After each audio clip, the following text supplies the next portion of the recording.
안녕하세요 여러분, 도쿄함익주입니다. 어제 장 또한 하락하면서 벌써 S&P 500은 고점 대비해서 이렇게 13.35%나 하락하는 모습을 보여주게 되었는데요. 지금 이미 프리장에서 장이 굉장히 큰 폭으로 하락을 하고 있고, 벌써 S&P 500은 머지않아 쌍바닥을 테스트한 지점까지 오게 될 것으로 생각이 됩니다. 저는 개인적으로 8월달 초를 시작으로 이미 장이 제법 올라준 만큼 어그로가 아니라 실제로 데이터에 기반한 영상들을 올리면서 지금과 같은 장을 대비해서 적어도 2달의 월급은 준비를 해둬야 한다고 저희 구독자님들과 멤버십 분들 대상으로 말씀을 드려왔는데요. 지금과 같은 장을 대상으로 굉장히 조심스럽게 접근해야 한다고 말씀드려왔던 이유는 바로 밸류에이션에 있습니다. 밸류에이션에 대해서 모르시는 분들이 굉장히 많은 것 같아서 그 개념에 대해서 한번 짚고 넘어가자면은, 밸류에이션이라는 것은 미래에 대해 감히 예측을 하는 게 아니라 현재 주가가 보여주는 상태가 특정한 기준 대비해서 얼마나 멀리 떨어져 있는지 또는 가까운 위치에 있는지 등을 기준으로 고평가인지 또는 저평가인지를 평가하는 과정입니다. 그리고 제가 밸류에이션을 중시하는 이유는 단지 저 혼자만을 위한 것이 아니라 저와 함께 투자해주시는, 저와 함께 동반해주시는 많은 구독자분들께서는 한 달에 한 번 나오는 월급을 대상으로 투자를 하고 있는 만큼 그래도 고평가할 때 주식을 매수하여 오랜 기간에 걸쳐 힘들어하지 않았으면 하는 마음에서입니다. 손해를 보기 전에는 실감할 수는 없겠지만 굉장히 힘들어하면서 후회를 하는 모습을 본 게 한두 번이 아니기 때문입니다. 이미 과거에 여러 번 보여드렸지만 CPI가 안 좋게 나온 마당에 미국 주식은 충분히 2008년도 서프라임 모기지 때와 같은 주가의 흐름을 보일 수 있다고 생각합니다.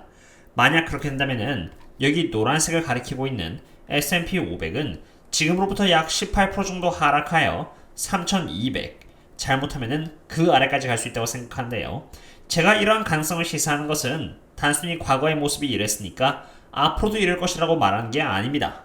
워렌 버핏이 강조하는 가장 기본적인 밸류에이션은 바로 주가의 기대 수익률과 국채 금리를 비교하는 것입니다. 돈은 항상 주식에서 채권으로 가느냐 아니면 그 반대인데요. 국채 금리가 올라간다는 것은 주식의 기대 수익률보다 국채 금리가 매력적이 된다는 것으로 돈은 주식에서 빠져나가 주가가 하락하게 됩니다. 바로 그 이유에서 많은 투자자들이 국채 금리를 유의 깊게 본 것입니다. 그럼 이러한 개념을 살려서 실제로 S&P 500의 밸류에이션을 제가 보여드리겠습니다. 제가 계속해서 지수 자체가 고평가가 되어 있다고 주장했던 이유는 단순히 PR을 보고 고평가라고 말을 하는 게 아니라 PR과 10년 국채금리 간의 격차 때문입니다. 이것을 바로 스프레드라고 하는데요. S&P 500의 기대 수익률은 5.9%입니다. 이것을 바로 S&P 500 Earning Yield Forward이고, 참고로 5.9%라는 기대 수익률을 PR로 바꾸면은 100 나누기 5.9를 하면은 이렇게 16.9가 나온다는 것을 볼 수 있습니다. S&P 500의 Forward Earning PR은 16.9인 것이죠. 그리고 지금 현재 10년 국채금리는 3.51%라는 것을 볼 수 있습니다.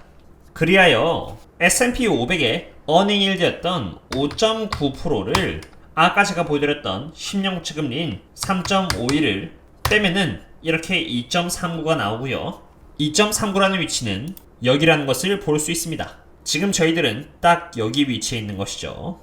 S&P 500이 지금 폭락했음에도 불구하고 2010년 이후로 가장 낮은 수치를 보여주고 있다는 것 자체가 그렇게 좋은 사인은 아닌데요. 밸류에이션은 감으로 때려 맞춰서 이 정도 폭락했으니까 저평가야 라고 하는 것이 아니라 항상 비교 기준이 있어야 한다는 것입니다. 그리고 그 기준은 일반적으로 장기간에 걸쳐서 보여준 평균치가 되는데, 2010년부터 2022년까지 P/Multiple Forward Earning Yield와 10년 국채금리가 보여준 스프레드의 평균값은 3.76이라는 것을 볼 수 있습니다. 쉽게 말해서 3.76보다 아래면은 고평가고요, 3.76보다 높으면은 저평가라는 것을 의미합니다. 실제로 코로나 때가 딱 그랬는데요. 금리가 거의 제로 금리에 가까웠는지라 10년 국채 금리는 너무나도 낮은데 거기다가 주가까지 폭락했으니 스프레드가 굉장히 높아지면서 엄청 저평가되는 현상을 보여준 것입니다. 지금 보고 계시는 이 스프레드가 적어도 2010년에서 2022년의 평균치인 3.76% 정도에 도달하려면 2.4%의 위치에서 약 1.35에서 1.36% 정도가 올라줘야만 하고, 그러려면은 이 10년 국채금리가 그대로 있다는 가정하에서 S&P 500의 기대 수익률이 지금 5.9%에서 7.25%까지 올라줘야만 도달할 수 있게 됩니다. S&P 500의 Forward Earning Yield가 7.2%라는 것은 100으로 7.25로 나눴을 때 13.79의 PER 멀티플을 말하는 것이고 13.79의 PER 멀티플은 약 3100 정도로 이 정도가 돼서야 S&P 500은 적정주가가 되었다고 말할 수 있는 것입니다. 참고로 이 3790에서 3100까지 떨어지려면 약 18% 정도가 더 떨어져야만 합니다. 그리고 아까도 말씀드렸지만 참고로 이러한 계산은 10년 국채금리가 오르지 않고 그대로 있었을 때를 가정한 것입니다.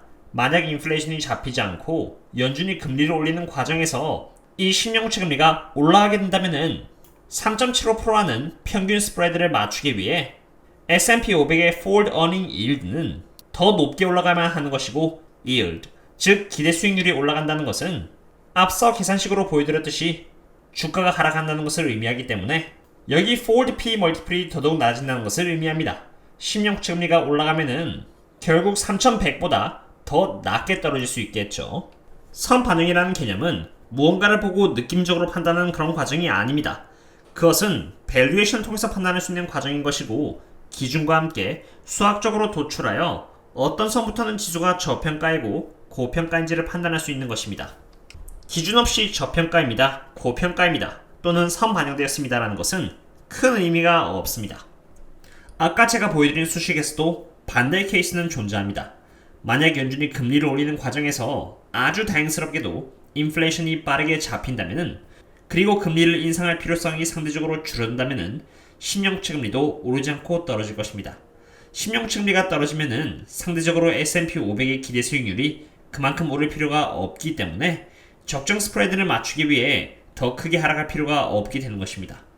제가 바닥이 언제인지 맞출 수는 없습니다만 언제가 적정 밸류에이션인지 매번 체크해보고 주가가 크게 하락하면서 밸류에이션적인 측면에서 대응하기에 그래도 매력적인 단계가 온다면은 멤버십 분들 대상으로 가장 먼저 알려드리도록 하겠습니다. 그리고 최근 엔비디아가 많이 폭락하면서 많은 분들이 제게 엔비디아를 다시 매수하는 건 어떻게 생각하냐고 물어보시기에 이 영상으로 답변을 해드리고자 합니다. 엔비디아가 훌륭한 기업임에도 불구하고 제가 전부 다 매도한 이유는 바로 밸류에이션입니다. 엔비디아가 폭락을 했지만 엔비디아의 어닝 일드는 2.47%이고 프리캐시플로우 일드는 2%인데요. 기대 수익률이 이렇게 10년 국채금리인 3.7690%보다 더 낮다는 것을 볼 수 있습니다. 제가 만약 투자라면은 엔비디아에 투자하는 것보다 더 많은 기대 수익률을 기대할 수 있는 이 10년 국채금리에 투자할 것 같습니다. 돈은 당연히 수익률이 높은 곳으로 흘러갑니다. 그럼 이런 상태에서 저희들은 어디에 가급적이면 투자해야 할까요? 제가 과거부터 꾸준히 말씀드렸듯이 저는 항상 저평가 기업에 투자하기를 희망합니다.